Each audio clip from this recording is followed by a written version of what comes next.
If you stab this frozen lake in the right place, you can light it on fire. But it's not the water that's flammable, it's actually what's bubbling up from the lake floor. These aren't your average lakes.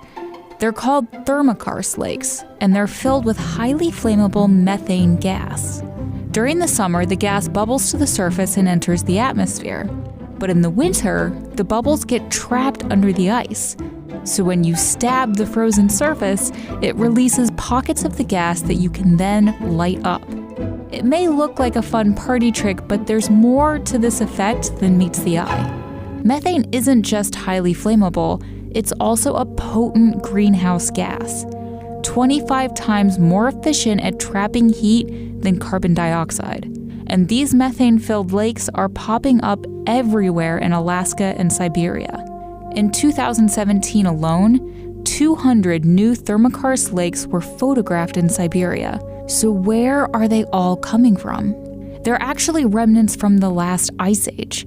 Around 11,000 years ago, these areas used to be frozen soil and ice. We call these frozen underground layers today permafrost. But it's not permafrost that's the problem, it's rising global temperatures, which is causing the permafrost to thaw for the first time in thousands of years. Since the 1980s, permafrost in Alaska has warmed by 1.5 degrees Celsius, almost twice as much compared to how much it warmed between 1880 and 1980.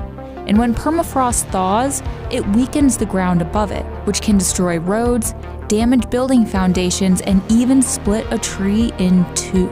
In the process, it releases a buffet of long-dead plants and animals on the lake floor, and that's where the real trouble starts. Tiny microbes called methanogens eat the dead matter and produce, you guessed it, methane. And the more lakes that form means more ancient food for microbes and ultimately more methane that reaches the atmosphere.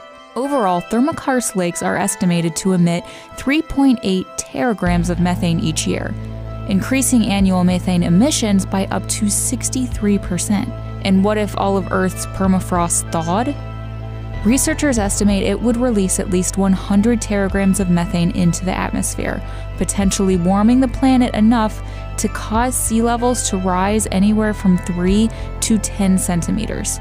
For comparison, sea levels have risen just 7.6 millimeters on average over the last 15 years, contributing to $1.8 billion in annual damage off the coast of New Jersey alone.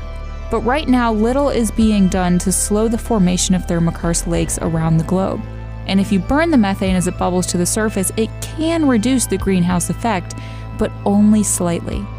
Since lighting it on fire turns it into carbon dioxide and water vapor, two other potent greenhouse gases. In the end, it's up to us to reduce our own emissions, because lighting lakes on fire isn't going to be enough.